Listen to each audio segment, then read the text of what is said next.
పురాతన టెంపుల్స్ చూసినప్పుడు, మన హెరిటేజ్ చూసినప్పుడు అప్పుడే ఇంత పెద్ద కన్స్ట్రక్షన్, ఇంత పెద్ద హ్యూమన్ పవర్ తోటి ఇంత చేశారు అనిపిస్తుంది. ఇది కూడా చూడండి నిజంగా అనుకుంటే ఇప్పుడు బాంబే సిస్టమ్ ఎలా అంటే కిచెన్ నుంచి సర్వ్ చేసినట్టు, ఇక్కడ సర్వ్ చేయకపోయినా పర్లేదు, కిచెన్ నుంచి చూస్తే హాల్లో ఎవ్వరు వచ్చారు కూడా తెలుస్తుంది. అంటే ఒక వంట ఆవిడ ఇంటికి ఎవరో అతిథులు వచ్చారని చూడొచ్చు, వాళ్ళ హస్బెండ్ వచ్చాడా, పిల్లలు వచ్చాడా వెళ్ళొచ్చు. ఒక అబ్జర్వేషన్కి ఒక విండో అంటే రకరకాల కైండ్స్ ఆఫ్ స్ట్రక్చర్ అల్మా పెట్టేసుకొని ఇంకేమైనా దాచుకోవాలంటే ఇలా చిన్నగా ఎక్కేసి పైన దాచుకోవచ్చు.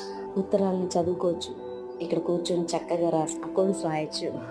మనం ఇంట్లో వాళ్ళకి చిన్న మాట్లాడాలి అంటే చిన్న పిల్లలకి నచ్చే ఐటమ్ ఇంకోటి ఏమనిపిస్తుంది అంటే ఈ రూమ్ నుంచి ఇటు పాస్ అయ్యే వాళ్ళతో మాట్లాడచ్చు. ఎలా అంటే అలా రండి చెప్తా చూడండి, ఏం చెక్క ఇందులోంచి తీసుకోవచ్చు, ఇవ్వచ్చు, మాట్లాడుకోవచ్చు.